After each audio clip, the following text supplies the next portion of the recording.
எல்லாருக்கும் வணக்கம். இன்னைக்கு நம்ம வீடியோவில் என்ன பார்க்க போகிறோம்னா டீ கடை போண்டாவில் செய்ய போகிறேன். இப்போ மழை பெஞ்சிட்டே இருக்குது, அதனால் சூடாக ஏதாவது செய்யுமா அப்படிங்கிறாங்க. இது எங்கள் பிள்ளைகளுக்கு நான் அடிக்கடி செஞ்சு கொடுப்பேன். அதனால் இன்னைக்கு அதை உங்களுக்கு வீடியோவாக போட்டுடலாம். ஆமாம், எங்கள் அம்மா மறந்துட்டாங்க. 2 நாளைக்கு முன்னாடி கூட மழை வரும்பொழுது இது செஞ்சு கொடுத்தாங்க. அப்போ தான் ஞாபகம் வந்துச்சு, அம்மா நீ இன்னும் இது வீடியோ போடலைன்னு. எங்கள் அம்மா அப்போ தான் சொன்னேன், ஏன் ஆமாம் இன்னும் இது வீடியோ போடலையா அப்படின்னாங்க. ஸோ அதனால் இன்னைக்கு நம்ம இந்த போண்டாவை தான் வீடியோவில் பார்க்க போகிறோம். நிஜமாவே சூப்பர் டேஸ்ட்டில் இருக்கும், நீங்களும் செஞ்சு பாருங்கள். அதுக்கு முன்னாடி எங்கள் சேனலை இதுவரையில் சப்ஸ்கிரைப் பண்ணி சப்ஸ்கிரைப் பண்ணி வச்சுக்கோங்க. பக்கத்தில் இருக்கிற அந்த ஆளுங்கிற பெல் பட்டனை அமுத்தி வைங்க. அப்போ தான் நாங்கள் போடுற வீடியோ உடனே உங்களுக்கு கிடைக்கும். வாங்க இப்போ அது எப்படி செய்கிறதுன்னு பார்க்கலாம். இப்போ நம்ம போண்டா செய்கிறதுக்கு ஒரு பவுல் எடுத்து வச்சுருக்குறோம். அதாவது இது 200 கிராமு, 1 கப்பு மைதா போட்டுக்கலாம்.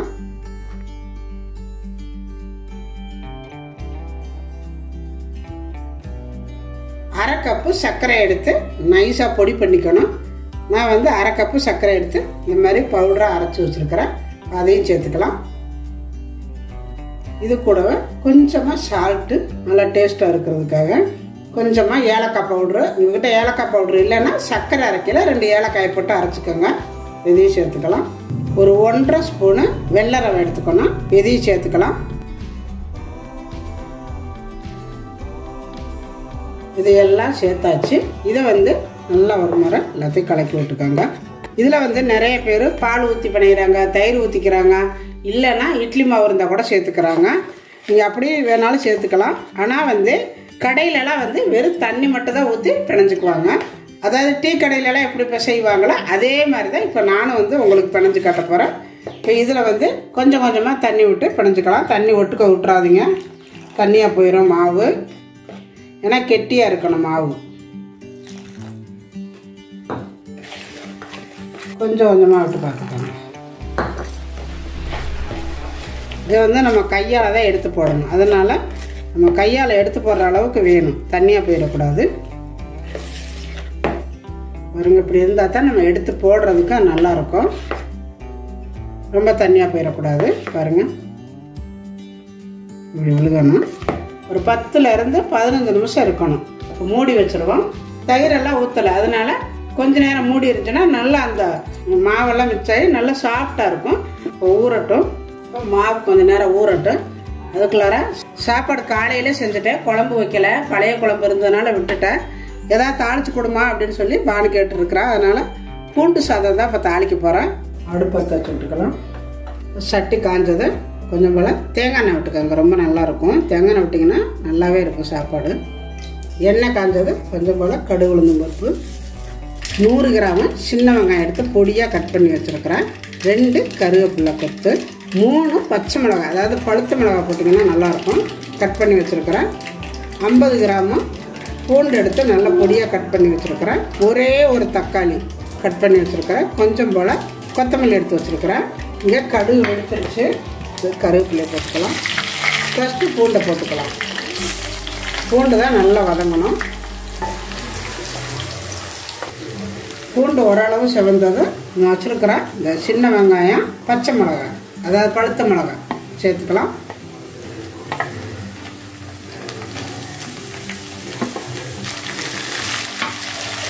சால்ட்டு, இது ரெண்டும் சேர்ந்து நல்லா பொன்னரை வரணும். அப்போ தான் இந்த சாப்பாடு நல்ல டேஸ்ட்டாக வாசமாக பூண்டு வாடை வரணும்னா நல்லா செவக்கணும். பார்த்திங்கன்னா வெங்காயம்லாம் நல்லா சுருண்டுருச்சு பாருங்கள். இந்த மாதிரி சுருங்கிடணும் வெங்காயம். இப்போ நம்ம வெட்டி வச்சுருக்கிற இந்த தக்காளியை சேர்த்துக்கலாம். இதுக்கு கொஞ்சம் போல் தக்காளி போடணும். அதாவது கொஞ்சமாவது புளிப்பு சுவை இருக்கணும், அப்போ தான் அந்த சாதம் நல்லாயிருக்கும். அதனால் நான் ஒரு குட்டியாக ஒரு தக்காளி போட்டிருக்கிறேன். உங்களுக்கு எவ்வளோ சாதம் போடுறீங்களோ அந்த அளவுக்கு நீங்கள் சேர்த்துக்கோங்க. நான் செய்கிறது ஒரு 3 பேர் சாப்பிட்ற அளவுக்கு நான் செய்கிறேன். இதில் தக்காளி நல்லா குழைய வேகணும் அப்படிங்கிறது இல்லை, ஓரளவு வெந்தாலே போதும். பாருங்க, இப்போ இந்த அளவு வெந்துருச்சு. இப்போ நம்ம எடுத்து வச்சுருக்கிற இந்த சாதத்தை அதில் சேர்த்துக்கலாம். நல்லா சாதம் உதிரி உதிரியாக இருக்கணும், அப்போ தான் நல்லாயிருக்கும்.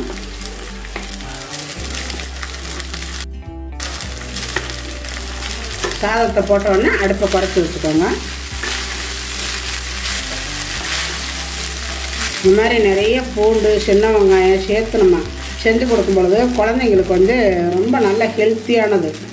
ஏன்னா சின்ன வெங்காயம் சேர்க்குறோம், பூண்டு சேர்த்துக்கிறோம். இந்த மாதிரி நீங்கள் அடிக்கடி பெரியவங்களாக இருந்தாலும் நம்ம செஞ்சு சாப்பிடும் பொழுது ரொம்ப ரொம்ப நல்லது உடம்புக்கு. இந்த கொத்தமல்லி தலையை எடுத்து வைக்கங்க.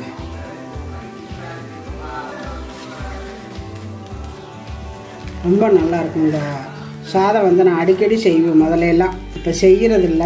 ஏன்னா எப்போவுமே குழம்புலாம் இருந்துகிட்டே இருக்கும், அதனால் செய்கிறதில்ல. இது மாதிரி உங்கள் வீட்டில் குழம்பு இல்லையா, வெறும் சாதம் மட்டும் இருக்குதுன்னா வெங்காயம் பூண்டு இருந்துச்சுன்னா வெட்டி போட்டு தாளித்தா சாப்பாடு ரெடி. அவ்வளோதான். இப்போ நான் அடுப்பு ஆஃப் பண்ணிட்டேன்.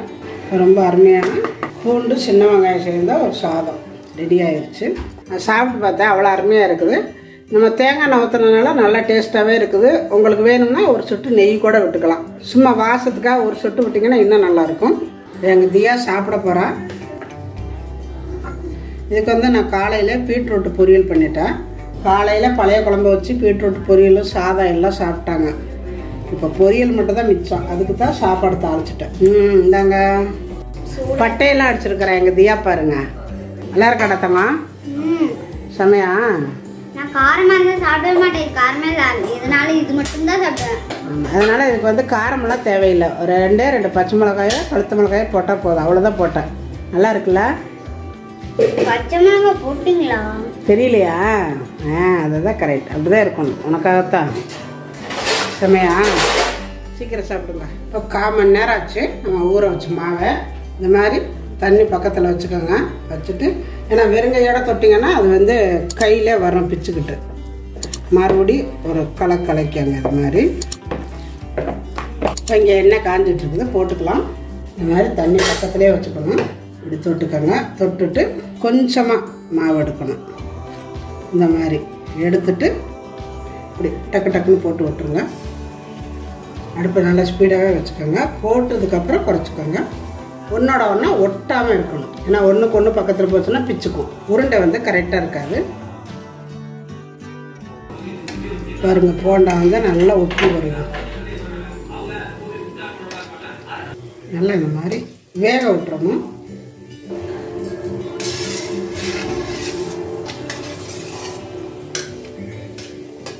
பாருங்க போண்டா எவ்வளோ அழகாக வந்திருக்குன்னு. தயிர் பால் எதுவுமே சேர்த்தலை, ரொம்ப நல்லா வந்திருக்கு. இப்போ இதே மாதிரியே எல்லாம் போட்டு எடுத்துக்கலாம்.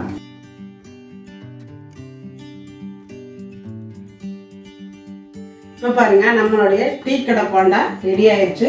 ரொம்ப அருமையாக வந்திருக்குது. இது வந்து நான் வந்து சின்னதாக போட்டேன். டீ கடையில் வந்து நல்லா பெருசாக வச்சுருப்பாங்க. நான் வந்து குட்டியாகவே போட்டிருக்கிறேன். நான் வந்து அதாவது மாவு கலக்கிறதெல்லாம் ஒரே பக்குவம் தான். பெருசு சிறுசு நம்மளை பொறுத்து தான் இருக்குது. நான் வந்து சின்னதாக போட்டு எடுத்துருக்கிறேன், வேற ஒன்றும் இல்லை. நான் பிச்சு காட்டுறேன் பாருங்க. நல்லா வெந்து பஞ்சு போல வந்திருக்கு. நல்லா இருக்கு பாருங்க. வெளியில அவுட் பாண்டிங் கிறிஸ்பியா இருக்கு, நடுவுல வந்து ரொம்ப சாஃப்டா இருக்கிற மாதிரி இருக்கு. இதே மாதிரி நீங்க செஞ்சு பாருங்க. செஞ்சு பார்த்துட்டு எப்படி வந்துச்சு அப்படிங்கறத எனக்கு கமெண்ட்ல சொல்லுங்க. இந்த வீடியோ பிடிச்சிருந்தா லைக் பண்ணுங்க, ஷேர் பண்ணுங்க, செட்டிநாடு சமையலுக்கு சப்ஸ்கிரைப் பண்ணுங்க. இந்த பக்கத்துல இருக்கிற பெல் பட்டனை கண்டிப்பா மறந்துடாம அமுத்தி வைங்க. அப்பதான் நாங்க போடுற வீடியோ உடனே உங்களுக்கு கிடைக்கும். நன்றி. வாழ்க வளமுடன்.